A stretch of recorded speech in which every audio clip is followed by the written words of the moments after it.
Bonjour et bienvenue sur le Repère des motards. On vous propose un joli reportage cette fois-ci puisque bien sûr on est au salon Moto Légende à la porte de Vincennes. On vous invite donc à découvrir tout ce qui fait l'originalité de cette édition 2019 avec... Et je commence par ce qui est le plus important quand on vient sur le salon Moto Légende, ce sont vraiment des rencontres avec des passionnés, des rencontres avec des mécanos, des rencontres avec des restaurateurs, des rencontres avec des hommes. Et c'est la grosse caractéristique de cette soirée, de cette première soirée d'ouverture, où on voit la convivialité qu'il y a entre tout le monde. Et puis, eh bien, comme on est entre hommes, si vous aimez aussi vous faire cirer les pompes à cette occasion, c'est une bonne occasion de venir au salon Moto Légende. Mais l'une des autres occasions, c'est bien sûr de cette fameuse rétrospective sur les 50 ans de la CB 750. C'est l'occasion de retrouver toute l'histoire de la mobilette. Vous retrouverez également à côté Moto Bécane, mais aussi Solex avec des préparations qui emmènent des Solex à plus de 100 km/h. Et puis ce sont également des machines exceptionnelles. On parle de machines aussi exceptionnelles bien sûr que des pilotes de renom avec la machine de Barichine. Mais on parle également de motos très spécifiques qui vont vous ramener dans votre enfance et à l'époque des Dragon Ball et avec la moto de l'armée du ruban rouge. Et puis naturellement vous allez passer de club en motoclub, sans oublier naturellement la FFM avec des machines d'époque que l'on peut retrouver ici. Et puis après vous passerez au niveau des pièces détachées. Et puis la découverte encore une fois, et je terminerai par ce point-là, de technique, de mécanique, de manière de réparer soi-même sa machine ou de s'équiper tout simplement en équipement pour son garage. Et pour ceux qui adorent le pinstripping, de découvrir un métier à part entière. Have you ever met Miss Lindy? She's a gal with the bright red hair. Now she stands high from all the rest. You know her anywhere. Well, she's mine. Yeah, she's mine.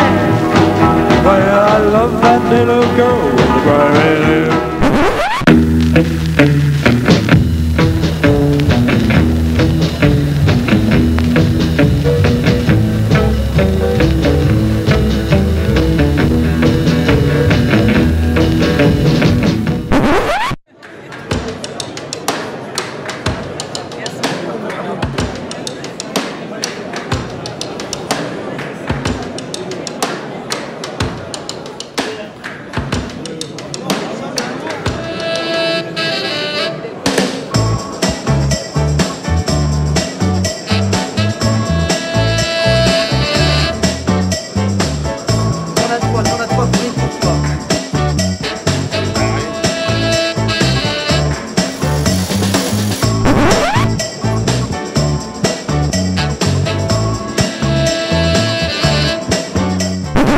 Vous vous dites qu'il n'y a que des machines d'époque au salon Moto Légende. Eh bien non, ce n'est pas le cas. Il y a des machines qui ont un look de moto d'époque, qui ressemblent à une moto d'époque, qui sentent comme une moto d'époque.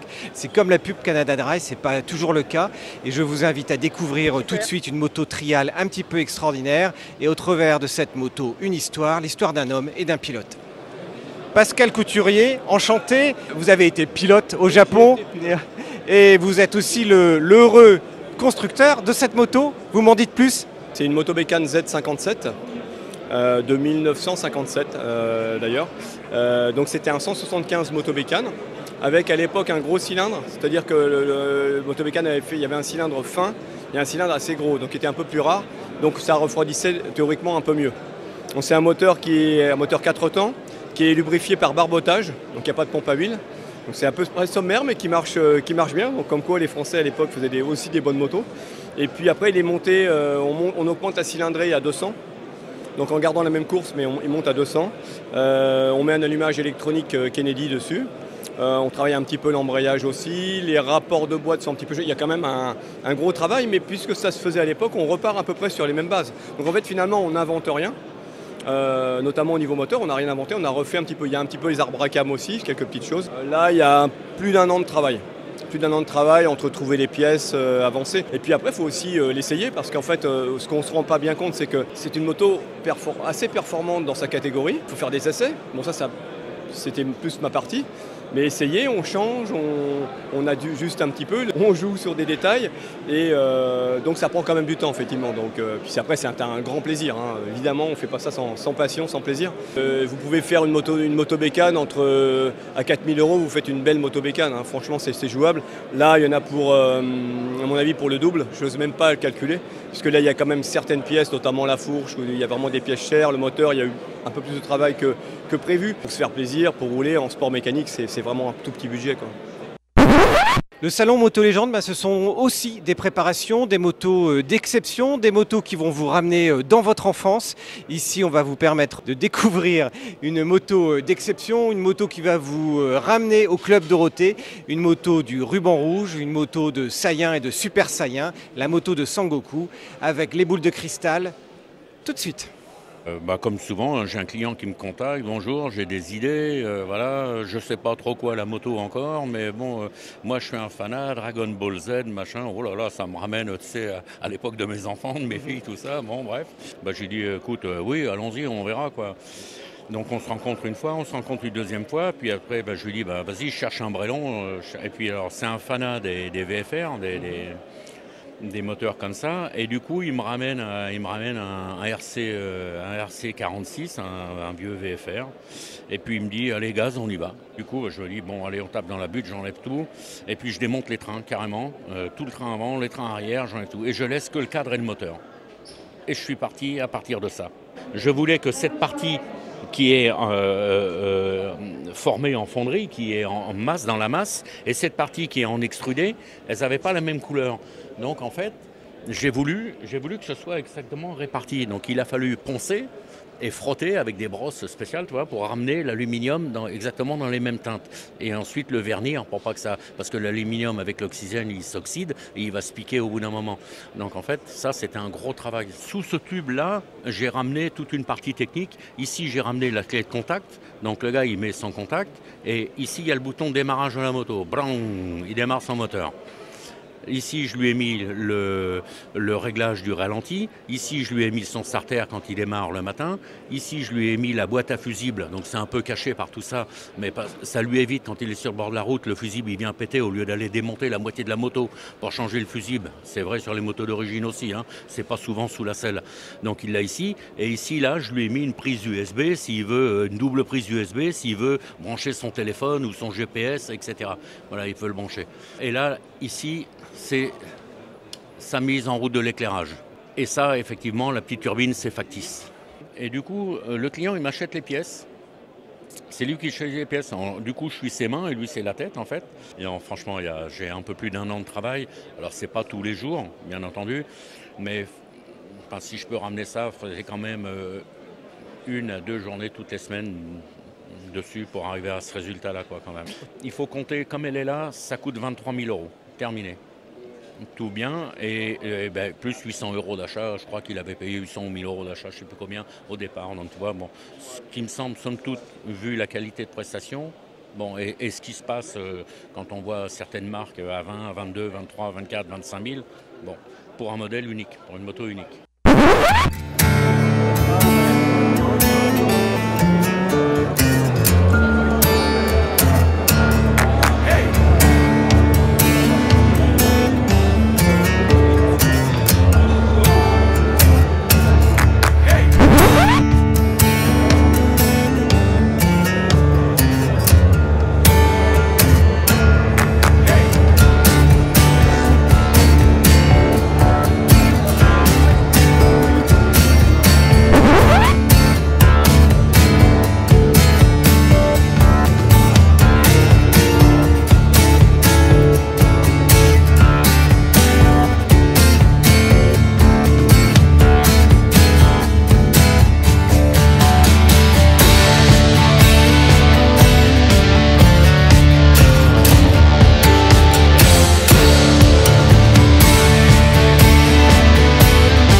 savez ce qu'est un rechampisteur? Un rechampisteur, mais où il a été chercher ce mot-là?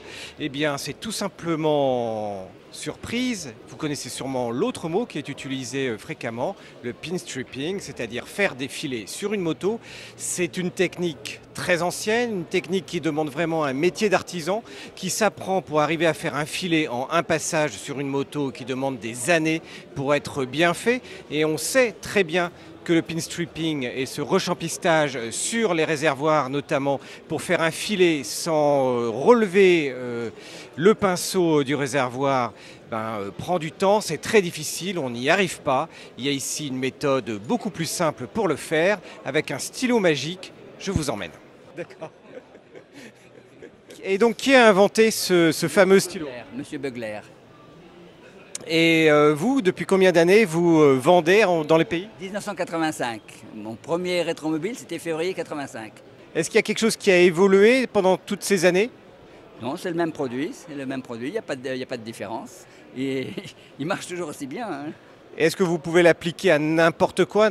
Ah oui, c'est pas limité à la moto et la voiture. Vous pouvez faire des filets sur des...